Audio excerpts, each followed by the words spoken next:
Arise, Shenron! You who have summoned me, what is your wish? I want to make my heart render power stronger. That wish is beyond my power. I didn't think any wishes were beyond your power. The thing is that you're in the wrong universe, and because I mean, of that's that, not my fault. I cannot grant you your wish. Oh, please, then. How did you even get into this universe to start with? That is a secret of the Grisha that I cannot reveal. I have no interest in the Grisha. Please state your wish. Okay, how about this wish? I wish to listen to the latest episode of A Novel Console. This week's episode is a Grisha and a Super Saiyan. Enjoy Bruschetta.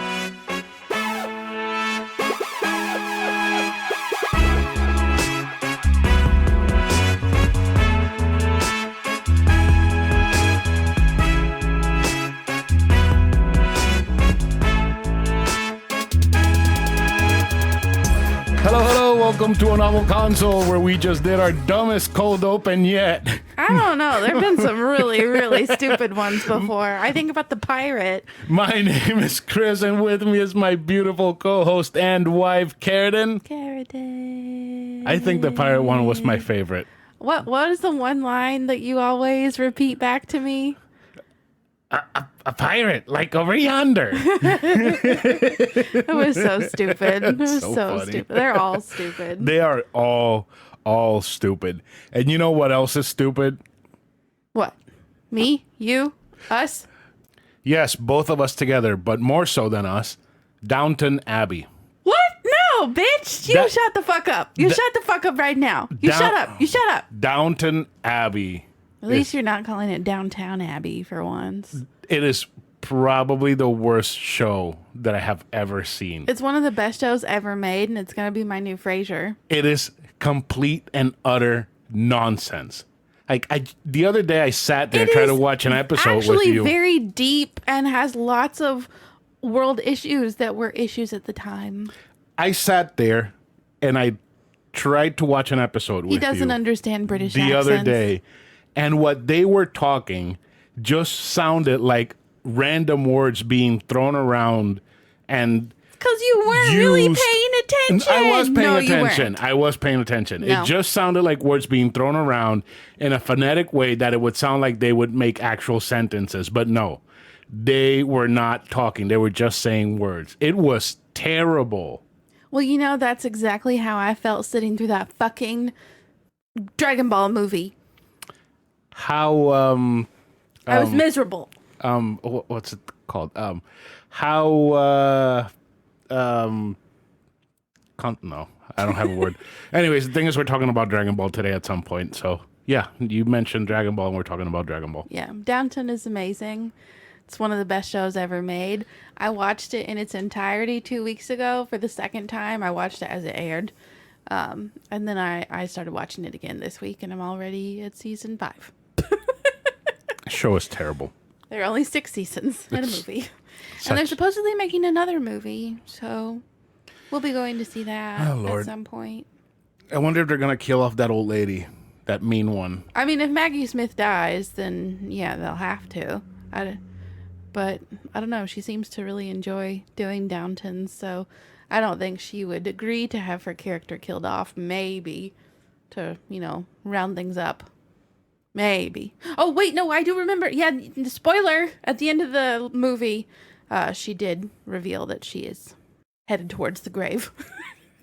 Right. That movie was so terrible that I didn't even pay attention to that. You remembered that part? I think so. Oh my gosh. Well, I rewatched that after I rewatched the whole series. Because the one lady that looks like Jamie Alexander inherited the thing, right? The one with the really short hair? Mary does not look like Jamie Alexander. A little bit. No, not at all. Not even a... No. No. Anyways, Downton Abbey is so bad. This is not a Downton Abbey podcast. We need to move on now. Okay. It's such a bad show. It's amazing. You know what is amazing, though? Patreon supporters. Yes, they are amazing because they support us even though we don't put out any content on Patreon as often That's as we okay. should. We were talking about that today. Yes. So actually, let's just say that now. We did Committing to it. we did have an idea, and It was brought about by TikTok yeah, and Lord of the Rings and the rubber chicken. and the rubber chicken. We I can't sound like rubber chicken. if I squeeze you hard enough, you might. But yeah, we had an idea. We were watching that scene with the rubber chicken, and I told Karen, I was like, I would really like to watch all of these Marvel movies in order, and she said that we should. And There is still a handful that I have never seen. yeah, and there's me too. I've never seen the original Iron Man. Really? I saw that one. Yeah. Also, I saw bits and pieces. Iron Man is not anywhere near my favorite characters, and Tony Stark is a terrible person, and I'm glad that every bad thing that But he happened to has him a really happened to good him. character arc. He's still a terrible person in the end. He's not a great person, but you know what? He knows that. He won't tell you that he's a good person. He's honest. He's brutally honest. But yeah, so what? So we're just gonna watch a movie, record an episode, put it on Patreon. Yeah, we could watch commit the to movie. one a week. We could definitely commit to one a week, but aim to do more than that. One a week is easy to commit to. We could potentially do two if we were ambitious, but we will only commit to one. Yeah, let's do one a week. What day would you like to release it? Thursday, Let's Friday, release it. later in the week? Could we even release it on the weekend? Could we release it on a Saturday? No. We could. I mean, nothing says no, but then I feel like that would run into our new episode releasing on Monday thing. That is true. I We think could Thursday release on would be Thursdays. yeah, Thursday would be far removed enough Yeah. for. A couple days in between. And They'll be that's- shorter, obviously. Yeah. So what we can do is we can, instead of just taking notes and just talking about stuff we liked, we can just run through the whole movie like we did Yeah, with 'cause everything geez, else. if you haven't seen these fucking movies yet, then Yeah, like we Shame did on with you. Lord of the Rings. Didn't we run through? No, like Zelda. We ran through each Zelda game, and except for Link to the Past, because that one's I had no idea what I was doing. run Anyways, through and talk about that as you go. yeah. So yeah, we can do that. Anything we like missed before when we first watched, or things that we forgot, or because like some of these, it's been a long fucking time since I saw them. I saw Yeah. Captain America one time years ago. I watched Captain America in a conference room in my dorm because I hated my roommate and I wanted to get away from her. That's the Cheeseburger's roommate. No, we had separate rooms. Oh, No, this was a roommate that I shared a room with. I just wanted to get away. And yeah, I watched it alone in a conference room on my laptop. can you tell the Cheeseburger's roommate story? I don't think you've I told. thought I told it on the Did podcast. you tell it? I thought so. I don't remember. I had this one roommate. So I finally, in my junior year, got to move into dorms that were like apartments. And so they had a kitchen, but it wasn't a full kitchen. Like we didn't have a stove, no dishwasher or anything like that. It was just a sink and a fridge. The sink. But you know, a full fridge was an upgrade from a mini fridge, at least. And I still had a mini fridge in my bedroom to keep my drinks and stuff all to myself. But then two separate bedrooms and a little bitty living area. And my roommate that they paired me with, I tried to reach out to her like through this roommate match service. I tried to reach out to her on social media. She kept denying my friend requests on Facebook. I'm like, what the fuck? So I finally messaged her and was like, hey, I'm not just some rando trying to be friends with you. Like, I'm going to be your roommate for the fall semester. And she's like, oh, well, I've had some really bad experiences with roommates before, so you're not allowed to come in my room and leave cheeseburgers in my sink. And I'm like, what the fuck? So apparently she had an old roommate who went into her bedroom and left hamburgers in her sink. Like, what the hell? We spoke to each other like 2 or 3 times. I have a feeling she was far more sophisticated than me, and she left, moved out without telling me she was moving out, but that's okay because that allowed for my best friend, other than you, to move in. It's And funny. that's where our friendship started. It's very funny that somebody hated this girl. Enough to put cheeseburgers in her sink. Why cheeseburgers? I mean, I Though? imagine them putting cheeseburgers in the sink and then like letting water run over them and let them get really nasty. Oh my god.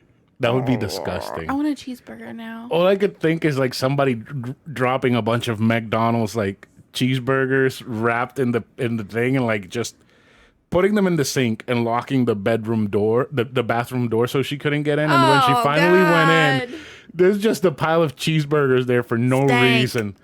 They don't rot. Stank. They But don't it'll rot. stink though. It won't smell It'll, good. it'll smell like Smell like grease. McDonald's. Oh God. Lord have mercy. Yeah, there's no fixing that. But I did find something cool this week that I didn't know. What did you find?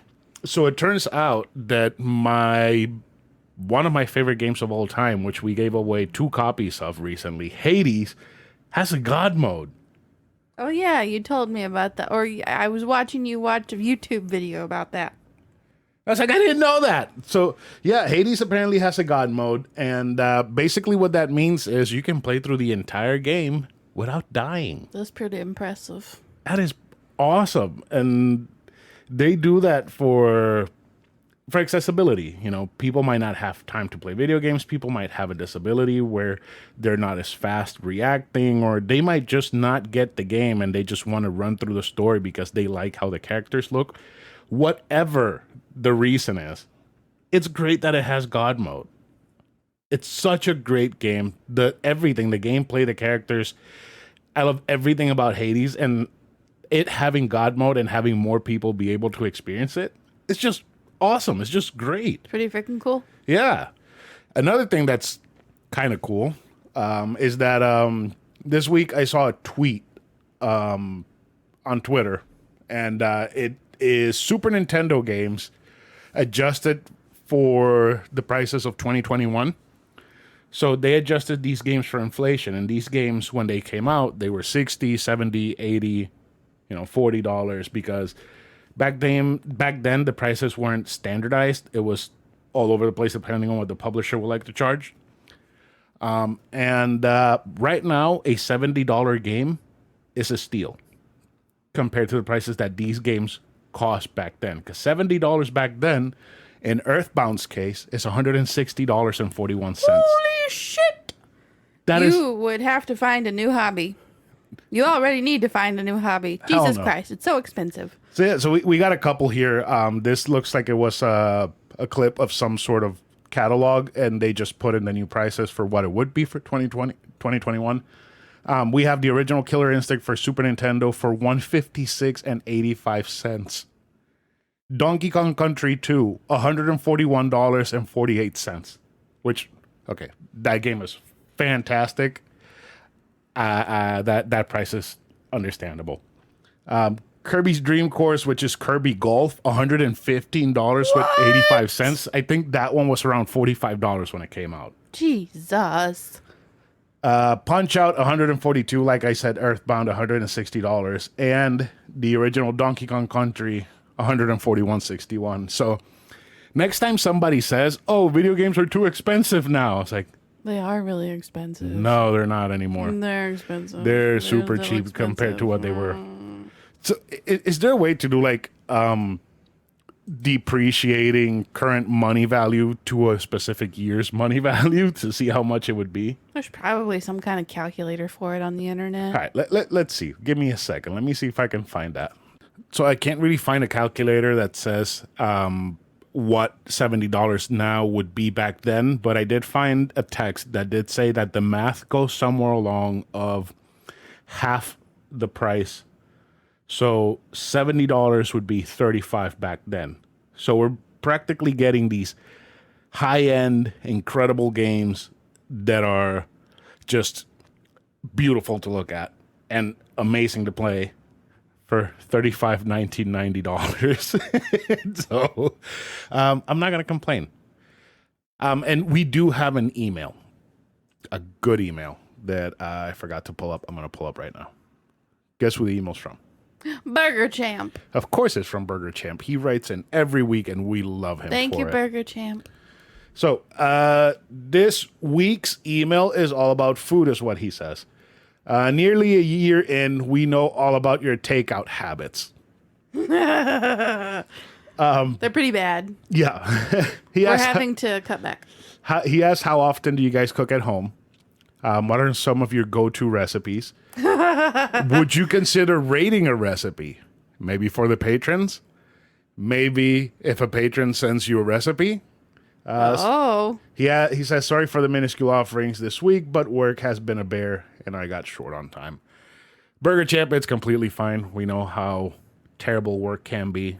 It's not minuscule. We are kind of burnt out from work, too. So God, to say the least.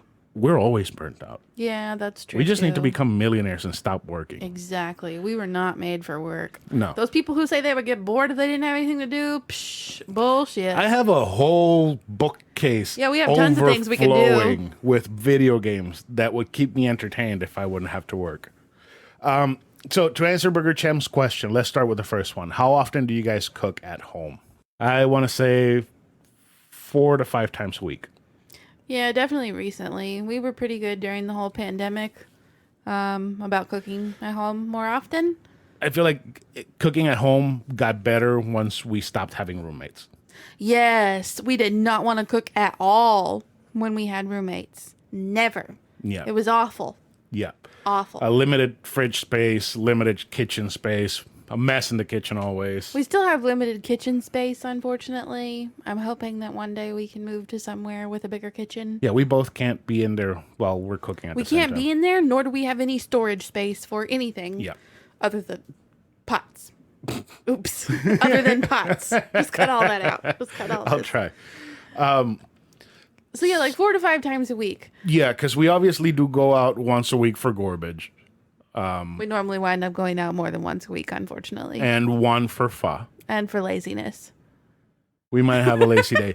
And some other times we might go over to my aunt's house, to Dragaunt's house. Yeah. Because she either wants to watch something or do something, and she cooks, or I cook, or we order in something over there. So, it's between 4 and 5. So, what is some of your go-to recipes?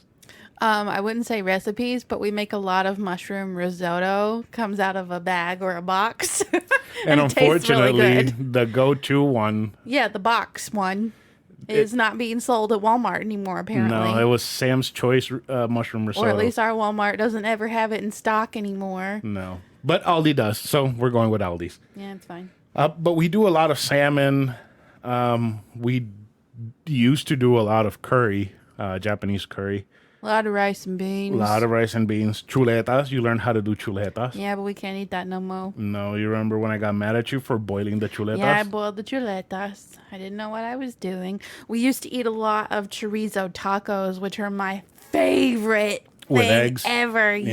Yes. And elotes. Yes, my favorites. There was also the pizza. Oh, yes, he makes homemade pizza sauce.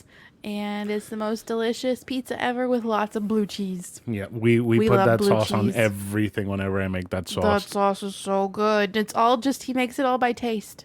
Yeah. It's probably never going to taste exactly the same. But he does a really good job. I more or less know it's like half a can of seasoning, like 9 tomatoes. Lots of tomatoes. Pulse them bitches. 4 or 5 onions. It's a lot. It'll kill a dog.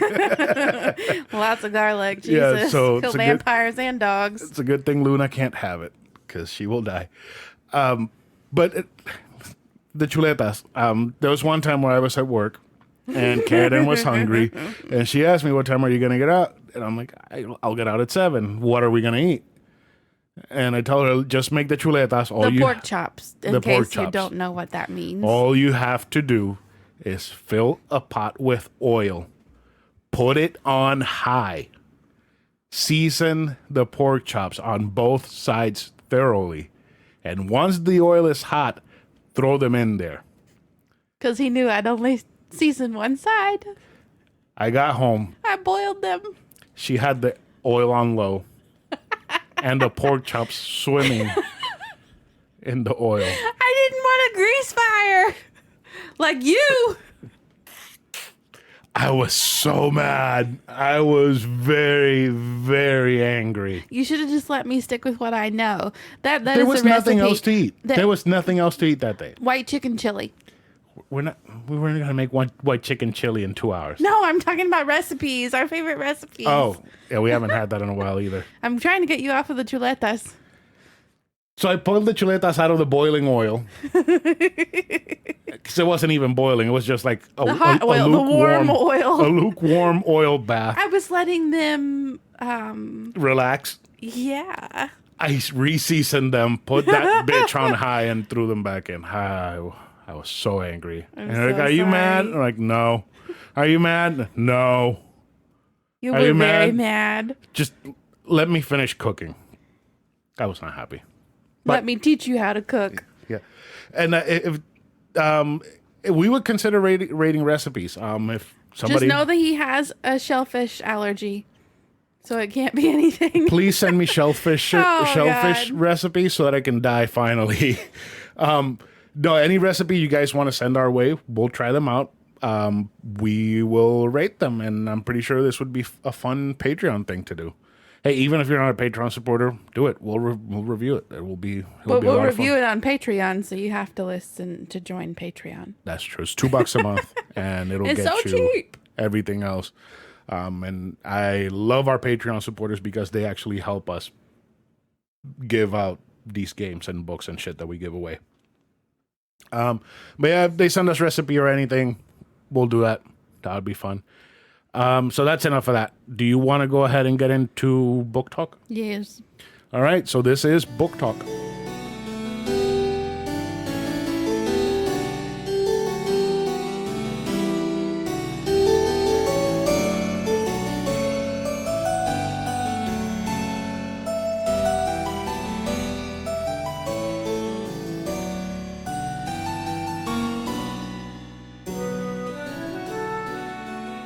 This week's book is Rule of Wolves by Lee Bardugo. It published on March 30th, 2021 by Imprint.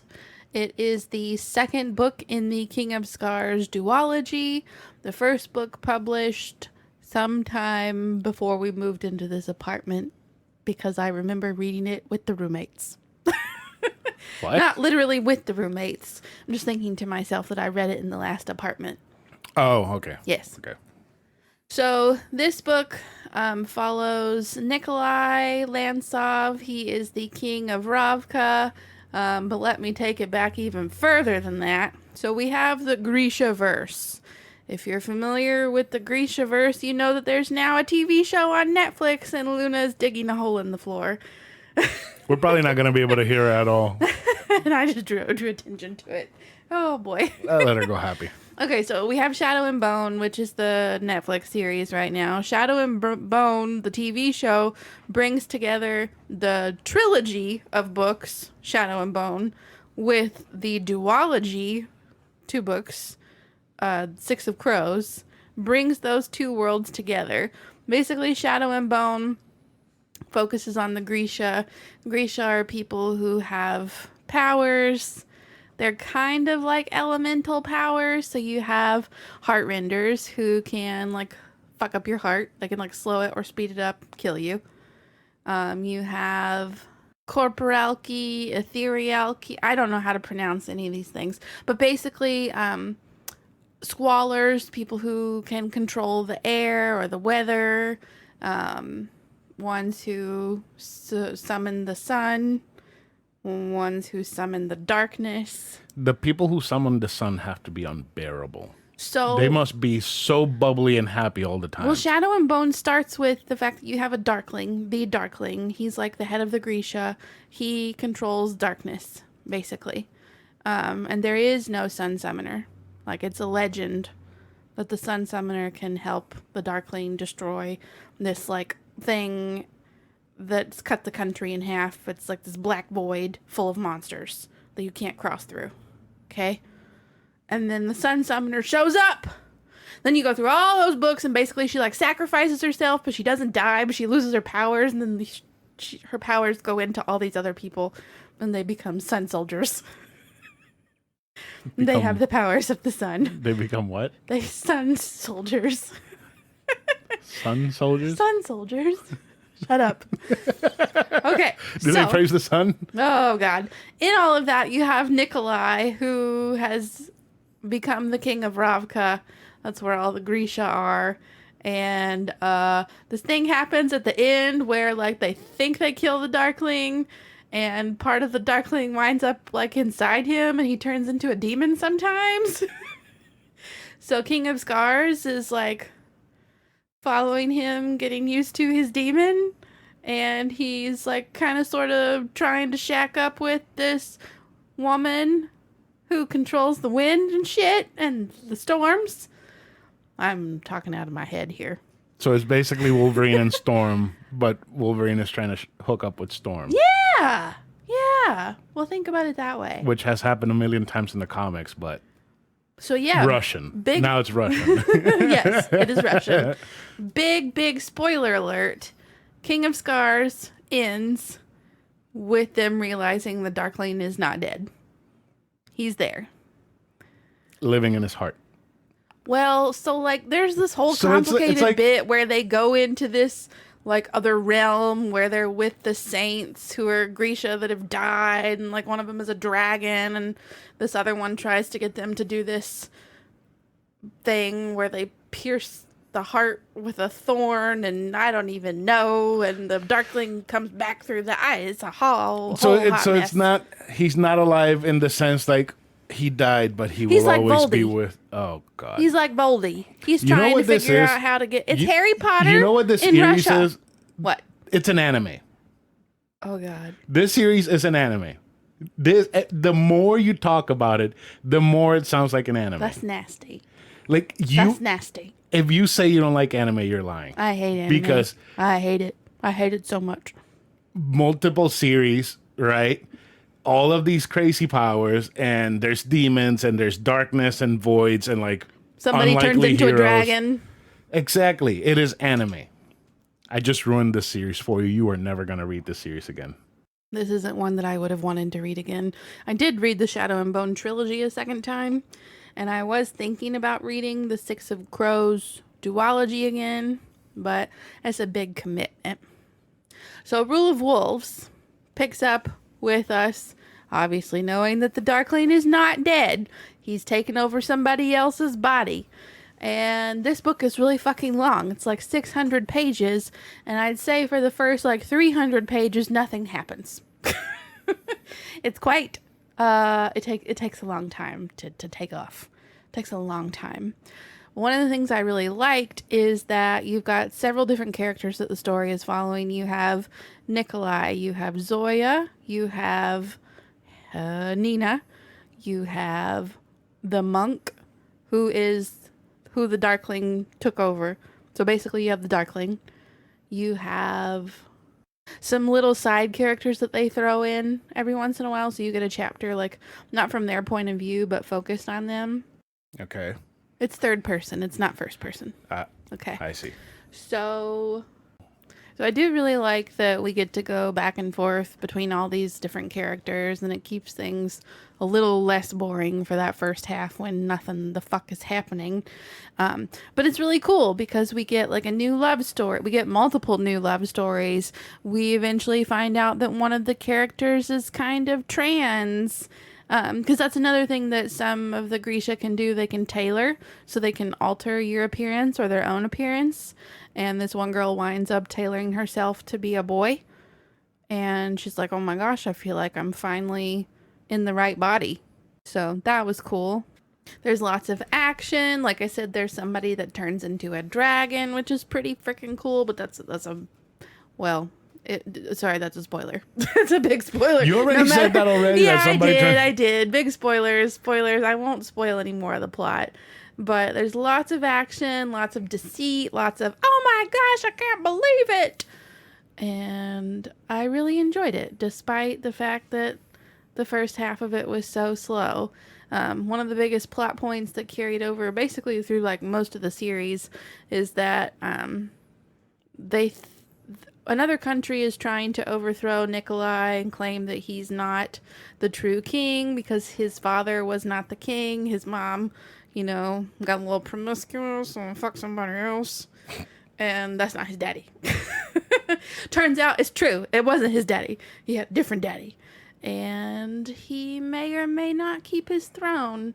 And I really, really liked how all of that played out. I thought it was really well done. And it ends kind of on an open cliffhanger that could lead to more books, but I think she's done. I think she said that she's done. But like it's a cool cliffhanger where you don't need the story that it leads to. It's just like a cool thing that you can think about happening in your own mind. Huh. Write some fan Watch fiction. the fanfic flood in. But yeah, I can't remember if she said she's gonna write any more books. Somebody's gonna fuck a dragon in that. This fanfic. is the same author of Ninth House. Right. Yes. Lee Bardugo. Yes. She's working on the remember second Ninth House right now. She's So taking, 10th house. she's taking a social media break because apparently this book was supposed to have already been done. Oops. Oh boy. More drama. So what are you gonna rate this book? I gave it 4.5 stars because it's still quite solid, but it is a lot. It's Slow. dragging its feet like crazy. She's notorious for that. She is notorious for really slow world building and then boom, boom, boom, boom, boom, boom, over. She does that in every fucking book. Slow as fuck. You know and what then that- awesome. You know what that sounds like? What? Dragon Ball Z. No. No. What's this dude name? The one that I like. Harlan Ellison. No, he's terrible. It's just he like little bit of world building, fucking chaos, and then it's over. Yeah, I mean, I loved it. it's not a little bit of world building with her, though. It's like half a book, half of a 600-page book worth of world building. Granted, it's nowhere near as bad as Crescent City. That was a nightmare of world building. Didn't you hate that book? No, I enjoyed it, but it was like a 600-page book, and more than half of it was world building. I felt like I needed a textbook. I was reading a textbook. I needed a glossary. The one that you hated that was 600 pages was the Twilight one. Oh my God, shoot me. The pomegranate vampire. Yes, the pomegranate vampire with the high-speed cars. It was like 15 pages worth of And car the chase baseball and game swapping with from the car to thunder car to car to stripes. car. What was that we were talking about in the car the other night about the Yeah, Twilight baseball game? I think we talked about it last week. Did we? I think so. Oops. I think we might have. I don't remember. It's all bleeding together in my mind. Yeah, we haven't been sleeping a lot. Oh, Edward. We need summer to We end. need the heat to go away. Yeah. So, is that it? Anything else? These books are fun. Go read them. But King of Scars is hard and not fun. But Rule of Wolves makes up for it not being fun. Sweet. All right. So I guess it's now time for games and stuff.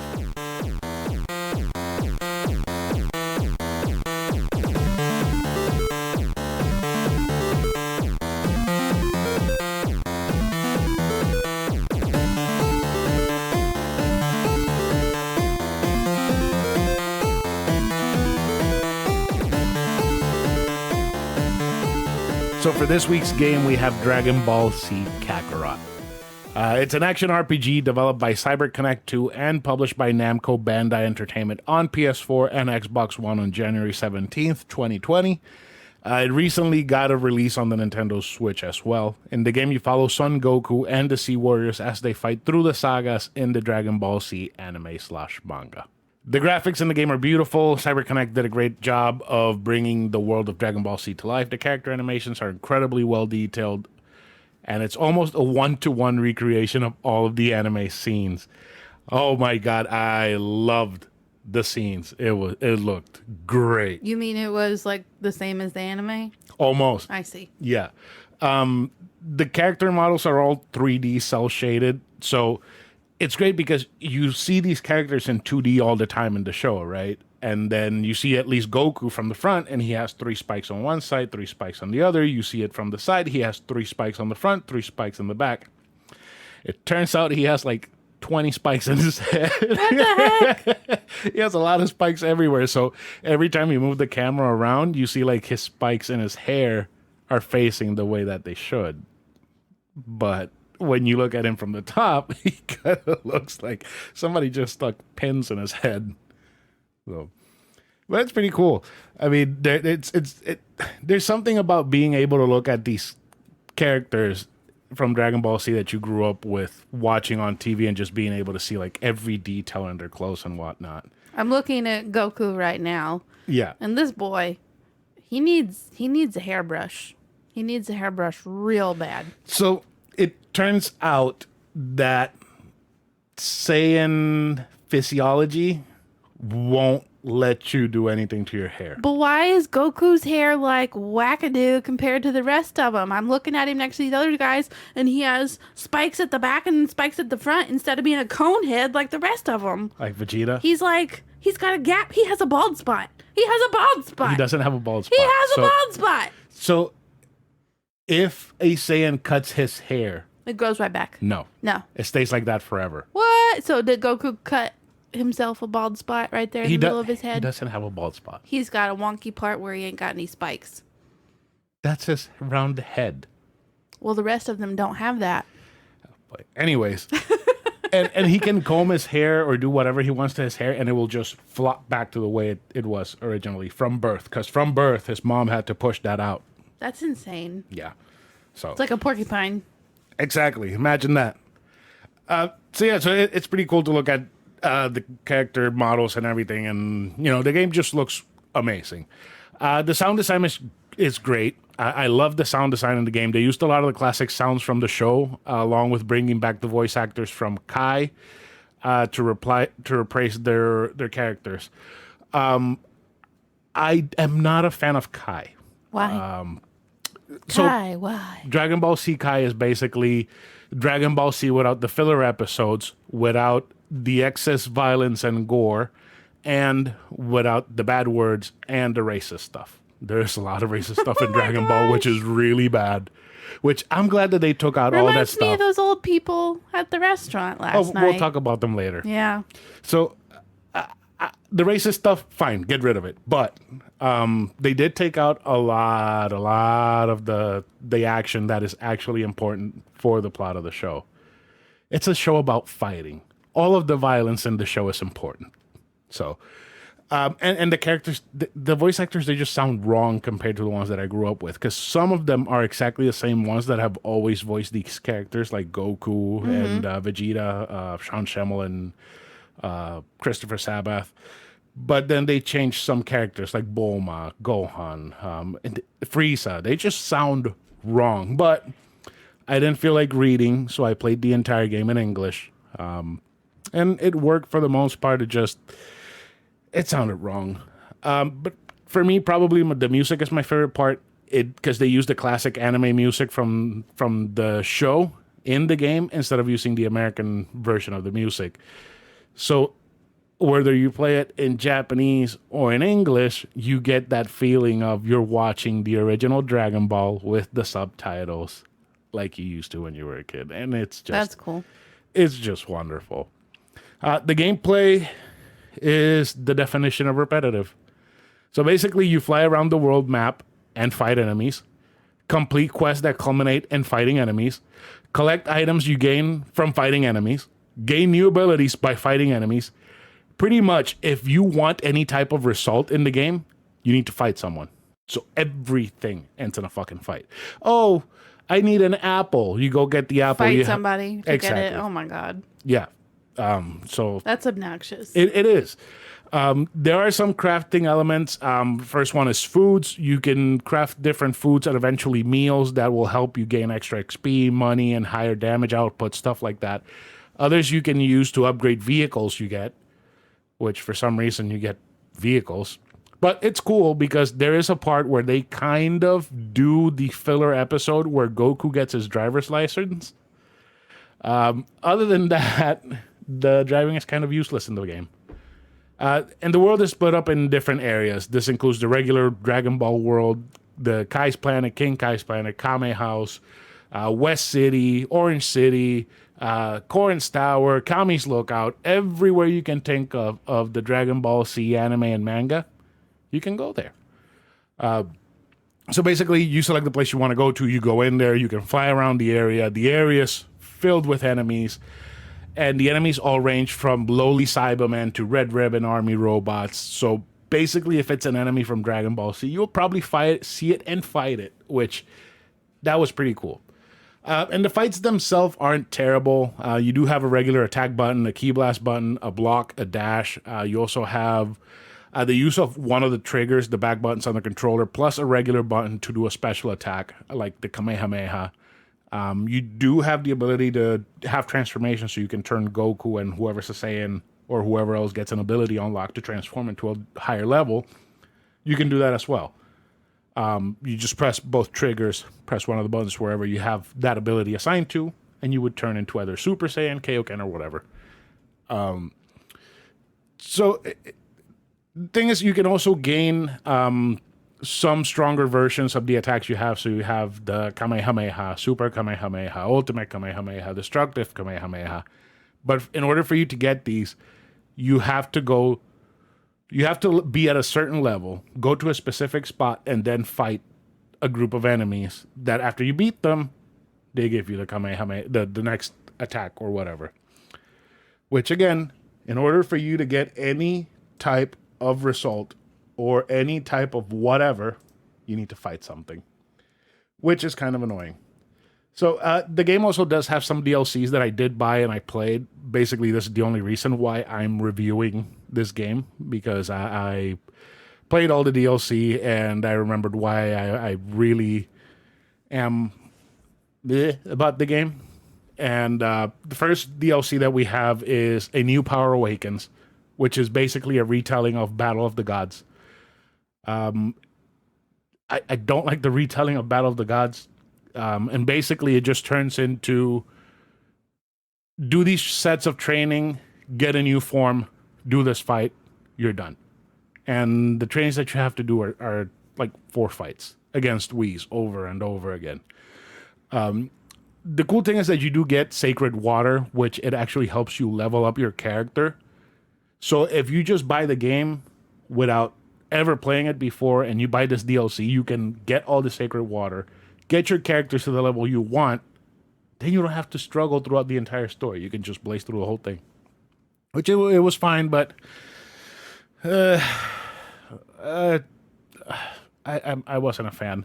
That DLC was very unimpressive. It just looked amazing, but it just didn't feel like they put a lot of effort into the DLC. I did like the final fight against Beerus. Both Vegeta and Goku, the animation for when they finish the fight, it is just bonkers. It's just like planet destruction levels of explosions. You know what else is bonkers? What? I just realized something. What? I'm sitting here and looking around this room. Most of my Funko Pops are Dragon Ball Z. You own more Dragon Ball Z shit than anything else. Yeah. More Dragon Ball than anything. I see your Dragon Balls. I see the poster we got you today. I see all of your little figurines. I see all of your Funkos. I see your little keychain in your car. I see Goku up there on doing the Kamehameha. Yes. All the Dragon Ball little Z ones. games, the little Dragon Ball characters. My statue's over by the Funkos. I have a lot of Dragon Ball Z shit. And the thing in your car. Yeah. You have a lot. So the only thing I have more of after Dragon Ball Z, it's probably either Star Wars or Godzilla. I think it's Godzilla. Actually, I think it's Star Wars. Really? Yeah. Yeah, if you count the games, it's definitely Star Wars. Yeah. So, second DLC. Another retelling of a Dragon Ball movie, this time Resurrection of F, which is the movie where they bring Frieza back. And in this story, Frieza is revived and he wants revenge against Goku. I hated that they did this. They bring back all the enemies you already fought in the game that helped Frieza, like the Ginyu Force, the Sarbon, the Doria, the Frieza Force. They all bring them back, and it is annoying as shit because you have to fight all these fucking characters over and over again, and some of them are so fucking cheap. Just trap you in an attack, and they just keep you there, beating you, and it's annoying. This mode does add a couple of things. The first one is the Horde battle, where your characters have to fight off 100 of Frieza's henchmen. It's kind of fun, but it does get repetitive really quickly. Once you're around let's say 25 characters. You think you've been killing enough characters. You look, you haven't. And there's just 75 more people to kill. No, Yay! that'll get. And you're playing there, you're like, oh, I've been playing for like 10 minutes. This is going to be over soon. No, it's not. You know, it's fun to play through the story. Getting to beat Frieza down with both Goku and Vegeta is super fun. But the main problem that I had with this wasn't only that, you know, it just felt like a rush out for the DLC, is that when you finish this story, you have obviously Super Saiyan Blue, which would be a new form. This is actually the strongest form that is available in the entire game. And if you play the game like I did, which you go through the entire story and then these DLCs, which, you know, you would want to because that's how you would experience Dragon Ball Z normally, Super Saiyan Blue feels useless because there's nothing left to do. I did everything in the game. I was shy of 2 trophies for getting the platinum on this game. Damn. And I didn't get them because I can't do it anymore. I cannot play this game anymore. It's been too much. So at that point, it just felt completely useless, like a cool reward. And there are some challenges that you can keep doing over and over again, but it's just so boring. And, well, it just felt useless. And there's a last DLC, which is let me see here, Trunks the Warrior of Hope DLC. This basically tells the history of Trunks' story, which is the story of how the androids destroyed the future. They killed Gohan. He became Super Saiyan. He came back in time, warned Goku, came back, went back, killed the androids, killed Cell, and eventually a bunch of other shit happens that they finally made canon because when they were making this game, Akira Toriyama, the creator of Dragon Ball, actually said a lot of the things in this game are canon.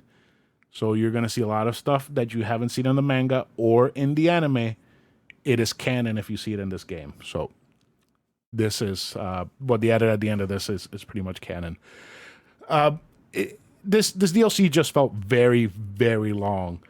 It did answer a lot of questions that people had about the future timeline, like was Chi-Chi alive? She's Goku's wife. What happened to Bulma? What happened to Majin Buu coming back? What happened to the Kais? All of those questions are answered. But it did feel like it had a ton of padding too, along with the regular game. The thing that I hated the most about this DLC was Trunks himself. He is... Oh, Luna's boofing! Let me wake her up. Okay, so Carradine picked up Luna so she doesn't have any more boof boofs. She's so pitiful. Boof boofs are when she has nightmares and she starts barking in her sleep. So, anyways, Trunks is the most boring character to use out of all of the characters you can use in the game. Trunks looks boring. He's kind of a very boring character. After that initial reveal of, oh, he's so cool, when he comes back, you're like, nah, he's kind of lame. So, he did have so much potential, but his attack moves are so limited. Your combo, when you use Goku and Vegeta and Gohan and all the other characters, your attacks have, 20 plus attacks, like hits. Trunks has like 5. So you have to keep repeating the same fucking combo over and over again. And he is just so boring to play as, which sucks because this is his story. Why didn't they just fix him for his story? I don't know. It was just boring. In the game, in that DLC, you do get Super Saiyan True for Trunks. You get it later on in the game. And again, at that point, it's too late. So you're already done with the story. You're not going to use it anymore. And let's face it, if you have any challenges remaining, you're not going to switch out to Trunks to complete them. You're going to have Super Saiyan Blue, Goku, and Vegeta do that shit. The problems with the game, like I said, it's long and repetitive. I really didn't like that everything in the game was solved by fighting. I wouldn't have had a problem with that if the fighting was a bit more varied than just, 2 buttons and special combinations. And like I said, I also hated that enemies could cheap out wins by spamming attacks or hitting you with one heavy stunning attack that would put you out for a couple of seconds while they just piled on damage. And after 60 hours of playing this game, I was ready to move on. there are things about the game that I did like. For example, the company just poured CyberConnect 2 poured a ton of love into the game. They followed the story perfectly down to a T. They didn't throw in any extra shit that was unnecessary to the story. They just kept it, concise. And I love that they threw in a bunch of obscure references that you would only get if you're a diehard DBC fan. The graphics looked amazing, and I love being able to explore the world of Dragon Ball freely. Overall, right now, this game is worth $30, which I think it's perfect for $30. I did hate how repetitive the game could be, and I hated how cheap some of the fights could be, but I cannot deny that this game was mostly a treat to play. Mostly. Teenage me would have given this game 5 stars all around, but I'm not teenage me anymore, so I have to give it 4. A very low 4, almost a 3.9. So You and your point, anything other than 5. see, the thing is, I think I'm gonna have to change my scoring to 1 out of 10 to 10s out of 10s, because I feel like 5 is very limiting. I would have to go into points. Oh my goodness. Yeah, so because sometimes the game's not bad. It's just like Final Fantasy last week. It wasn't amazing, but it wasn't bad. So, anyways, you know what time it is? Give me the garbage. All right, that is Give Me the Garbage.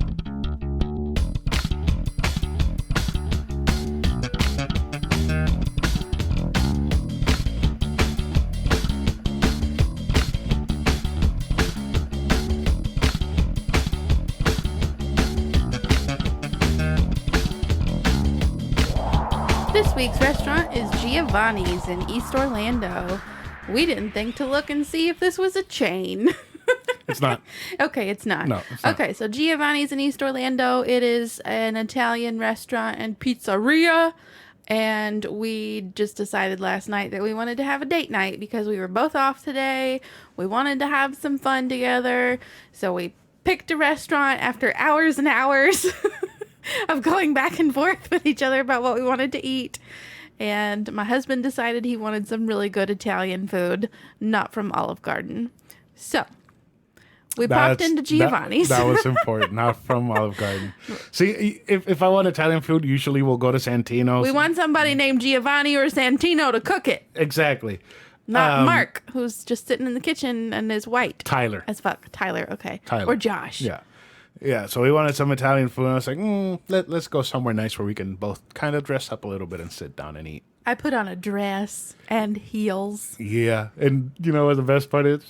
What? It wasn't expensive. It wasn't. It was Olive Garden prices. It was actually, I think it actually wound up being cheaper than our last Olive Garden bill. Definitely. Bill. Yeah, it did. It did. So what did we have first? So we started with the bruschetta, but they Yes. have 2 different types of bruschetta there. They have pizza bruschetta and your regular tomato, like caprese bruschetta. Yep. So we started with that bruschetta, and oh my goodness, that bread. So the edges are like perfectly crispy. It is toasted like beautifully, and then they don't soak it to the point where it gets soggy. So the middle is like soft, obviously, because you've got the vinaigrette, you've got the basil, you've got the mozzarella, you got the tomato, so it's gonna get a little soggy. It did have But Parmesan on top too. Yes, they did sprinkle Parmesan on top. Not grated, how do you call that? What do you call? Powdery Parmesan. Yeah, they probably got it from a can or something. Oh God. It was still great. But yeah, I mean, those edges were so crispy. Oh. They were really good. What it was weird because I took a bite of it, and the first thing that hits my senses is the basil, right? So It was very fresh. It was very fresh, very heavy. It did have a really heavy garlic taste, but Almost everything had a heavy garlic taste. but the cheese was so fresh and soft, and the sprinkle of Parmesan was so good, and the tomatoes were so, so fresh. that garlic would just pretty much just melt away in your mouth as you were chewing. It was so, so good. And like I said, the center of the bread does get kind of soft because of all of that, obviously. But it really shocked me how well that crispiness was maintained. Because I mean, we had like 5 pieces of bruschetta, and Yeah. even that last piece was still not like completely soggy. It was Yeah. awesome. Now, Awesome. you want to tell me about the salad? So the salad is their house salad. It's really just lettuce, carrots, cucumbers, tomatoes, Yeah. cherry So tomatoes. basically, anything you order from the menu. Comes with salad and bread. Yeah. And it had a very, very nice house-made vinaigrette. Yeah, so you have the option to get whatever dressing you want, as with any house salad. But they suggest, obviously, that you do have their house-made vinaigrette. And it is so yummy. It is tangy. It's kind of like a slap in the face the first bite you take, but in a good way. Like, ooh, slap me, you know. No, I Not don't. that I have experience No, I saying don't. that. I really like that vinaigrette. I dipped the cucumbers in it, which cucumbers are weird on salad. And I don't do they were great. cucumbers. And the tomatoes in it were great. All of it. Everything was Good. so fresh. It was so fresh. Mm-hmm. And that vinaigrette, oh man, it was awesome. And it was kind of chunky. I don't know exactly what it was, I don't know either. but It was really, yeah, really it was good. awesome. It had nice. It just I can't even describe it because it's like it was acidy, but it was also like It was almost sweet in a little way. but salty. yeah. It's like hard to describe. it was And like everything you could want yeah, all in one. the one low light was The bread. the bread. It was sad. It was sad bread. It did have a ton of garlic. A ton and of garlic. Parmesan over Oh it. my gosh, we had crumbs all over the table. But It wasn't bad. It was just compared to everything else, it was very lackluster. underwhelming. Yeah. Yeah. But It was kind of chewy and like cold. It had gotten cool compared to everything else. Yeah. Everything else was piping hot. yeah. So I used mine to scoop up all that vinaigrette from the plate. That made the bread so much better. Yeah, I mean, it was so wasn't good. bad bread by any means, but it was was definitely the awesome. least favorite part of the meal. Yeah. So let's go into the plates. What did you have? I had the stuffed shells, which you tried to talk me out of because why are we going to a fancy Italian restaurant and you're just going to get like ravioli? Blah. I But you was know what? It worried- made me happy. I was worried that it wasn't going to be enough. That they were going to be tiny. I still had room afterwards, but it was fine. It was fine. So basically, you get this dish that's oven baked. Oh, with 4 huge shells stuffed with ricotta, swimming in a boat of their marinara sauce with tons of melty, bubbly cheese on top. Oh my God. This is the most simple, pleasant baked pasta I've ever had in my life. The best.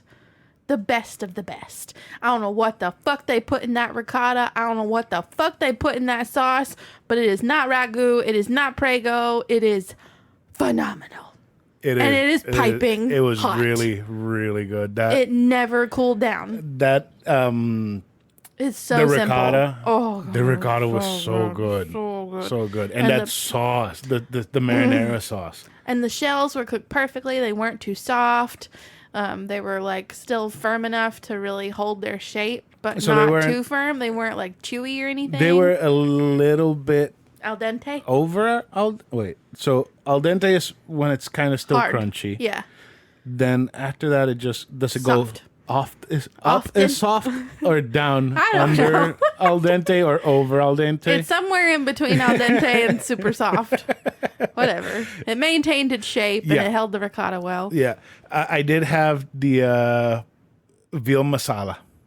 Veal marsala. Yes, Marsala. the veal was cooked perfect. It was tender. It had a nice charred flavor to it, which actually worked really well with the mushrooms and the sauce in the dish. The sauce was really, really heavy on wine and That's butter. what I was about to say. All I could taste was wine. That's all I could taste. But that wine, that heavy wine flavor with the mushrooms, oh my God. And with the charred pieces of the veal, Personally, I've never eaten anything like that. It was so freaking good to the point where I ate everything that was left over of the bread. I just used it up to soak up the rest of the sauce. I used a tiny piece of bread to scoop up the rest of my cheese. But I could never order what you ordered, mainly because the mushroom texture is really still throwing me off. Plus I don't know, the wine, it was just really overpowering for me, and I didn't care for it. It's probably because you were eating that marinara, but I'm sure if you would have eaten the marsala, you ain't ever gonna talk me into ordering anything other than this marinara. Probably nothing. Not. Probably I'll just not. get some. I did want to try. Meatballs. I did want to try their Alfredo, but he said it comes with marsala sauce. I'm like, okay. I thought it was just a little piece of veal covered in the sauce, just poured on dry pasta. But it's okay because we decided we're going to go back and try everything on the menu. Yes. I'm always going to get the stuffed shells, Yes. and he's going to get everything else, and Oh, I get God. to taste it. You're ridiculous. There were a couple of things at the restaurant. So the first thing, Which one do you want to turn first? The old lady or the chronological order. The chronological order. Okay. So as we're walking in to Giovanni's, there is an elderly couple in front of us. Elderly. She is barely walking. He's having to hold on to her to walk. He's just shuffling along, bless his little heart, with his cane and his probably veteran baseball cap. It was a veteran hat. yeah. I didn't notice if it was veteran Yeah. or not, but I figured it had to be. Yeah. Just shuffling along. We get up to the door, and there's another elderly man coming out with pizza. We saw so many people come in for takeout orders of pizza, so we got to try the pizza at some point Yeah. too. Yeah, we do. See if it compares to Santino's. But Chris held the door open for the man who was coming out. And I think we both kind of assumed that as soon as that man finished coming outside, the elderly couple would follow in as Chris held open the door. No, they insisted on opening the other door and struggling their little asses through it. I even took that door from them. Was like, oh, I got it. And they didn't say a word. Nope. They just kind of held on to the door. They finally made it in. They let this couple help them into a table that's near the waiting area because there was a not fairly long. It was only like a 15-minute wait. It's like 30 there minutes. were 3 parties in front of us, roughly. It was like 30-minute wait. It was 30 minutes? Yeah, it was like 30 They minutes. told us 15 minutes. Yeah, we stood there for like 30 minutes. Well, my feet were hurting, so that makes me feel better that my feet were hurting after 30 minutes and Yeah. not just 15. Then we eat. We have the other thing happen that we're going to tell you about. And as we're leaving, this elderly couple is finishing at the same time as us, trying to get out of their booth. But Mr. Old Man has knocked his napkin into the floor, and he's trying to use his cane to, like, push it over to the old lady so she can bend down and pick it up. And I said, oh, I'll get it. He looked at me, finished pushing it over to the old lady, and then she picked it up. And then we tried to help them out the door, and no. Nothing. So we think it's because we're not a same race couple. I'm brown as fuck. It was kind of offensive, really. I mean, we tried so hard. I mean, they were obviously struggling to be They alive. were struggling so much. Bless their hearts. They were struggling to be alive, and we Especially tried to help. Jeez. But, Oh, we tried. oh well. Now the other story. This I was losing my shit. He was. And I had no idea what was happening because I hadn't been listening to that part of the conversation. So we were sitting there and eating, and there was this other table next to us that was kind of annoying. Like most of the time. Really there is. annoying, yeah. And they were all rich white people. They're ordering bottles of wine and whatnot. They're just eating our food, and the waiter comes by, and the guy says something about tamales. As soon as I hear tamales, my ears perk up, and I'm like, "What?" Tamales at an Italian And restaurant? then our waiter, who was talking with them, says, "Oh, tamales are great. I love them." And the guy says, "Well, at first I thought they were an egg roll." Idiot. And our waiter, I feel like our waiter baited him. I think he did. Because he said, "Oh, really? Tell me why." He goes, "Well, it comes in this wrapper and you take it out." And then I just grabbed it and bit into it. And I thought it was terrible. Like, I did not like the flavor at all. He's like, "Oh, really? Why?" I'm like, "Well, as I was eating it, somebody stopped me and told me that you were supposed to take the corn husk off. But at that point, it was too late and I was already committed. So I ate the whole thing." I cannot. I cannot. I cannot. I cannot. Like, I'm eating, I'm just losing my shit, trying not to laugh too hard. I know the waiter wanted to laugh too. Because who is so stupid that they eat the corn husk off of the tamale? I can't. And then we considered ordering dessert and staying to listen to these people a little bit longer, but instead Yeah, they were foodies, but they were as dumb as bricks. instead we went next door to the Island Fin Pokey, which we need to go back to in Gorbage. Yeah. But we had our dessert there because they have Dole Whip. So we got 2 Dole Whips. They were massive. We should have only gotten 1 Dole Whip. We had no idea how big How much they was were. it? Like $7 for both of them? Yes. And they were bigger than the Disney They sizes? were huge. They were ginormous. And they taste the same as Disney. Pineapple-y, ice creamy goodness. See, I saw the Dole Whip picture on their little menu. Mm-hmm. And on top of it, it had like toppings. And I was like, "Oh, cool. They do toppings for Dole Whip." And I see avocado. I'm like, okay, avocado's fine with sweet stuff. Almonds. Macadamia nuts. That makes sense. Yeah. Masago. What? Fishy Dole Whip. And then I look up over it and it says premium toppings. And I'm like, oh, it's for the For food. the Pokey. Not for the Dole Whip. Fucking Dumbass. Masago on your Dole Whip. That'd be I'm sure it's delicious. spicy. So suffice to say,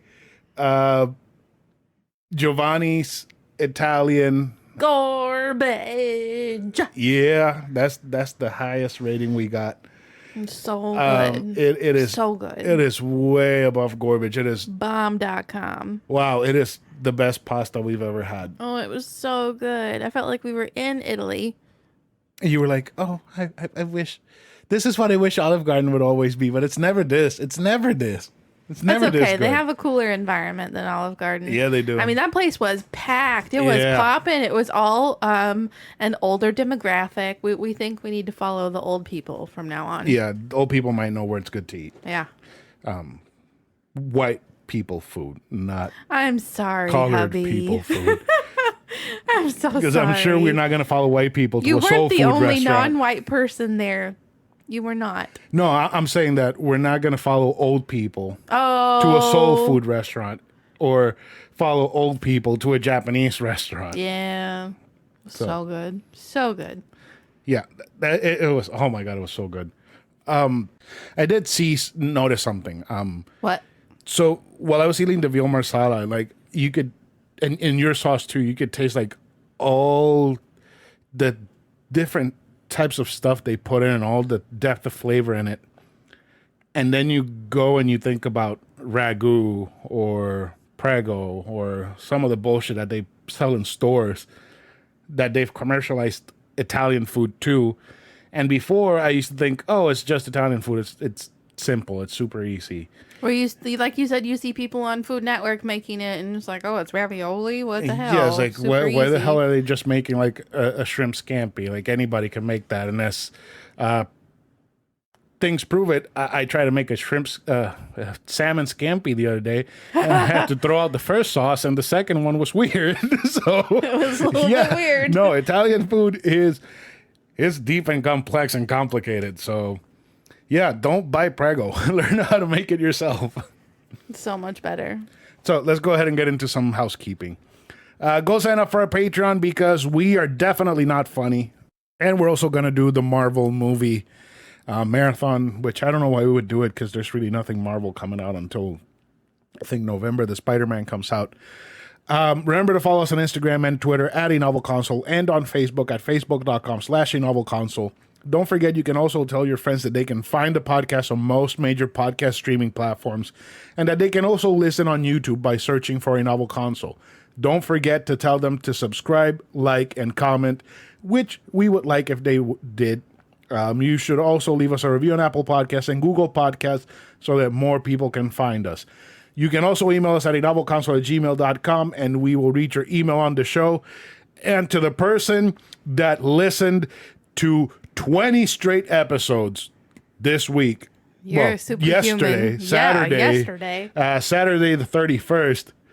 Wow. I know you were listening at half speed, but Jesus Christ. You mean at 2 times the speed? 2 times the speed. That is still 10 hours of us talking. You are brave to listen to these idiots. We need you to email us and tell us who you are, or message us, tweet us, whatever the hell is easier. Tell us who you are and what speed you were listening. Because I know you can go higher than 2 times. Why were you listening? There's so many better podcasts. Don't tell people that. Please listen to us, motherfucker. What the hell? Oh, we also hit 1,000, but 1,000 quickly turned into like 1,060. That's amazing. Thank you, random person. I barely was able to see the 1,000, and immediately it was like, oh shit, why are we so high up? So go look at our Portillo's video on Instagram and TikTok. Yeah, and our art was done by Metamorphica. You can find her on Instagram. The link will be in the show notes. All of our socials and all that shit is also in our show notes, so take a look there. And with that, we end this week's episode. We do. All right, so do you want to say goodbye, Karen? Goodbye. Goodbye, everyone.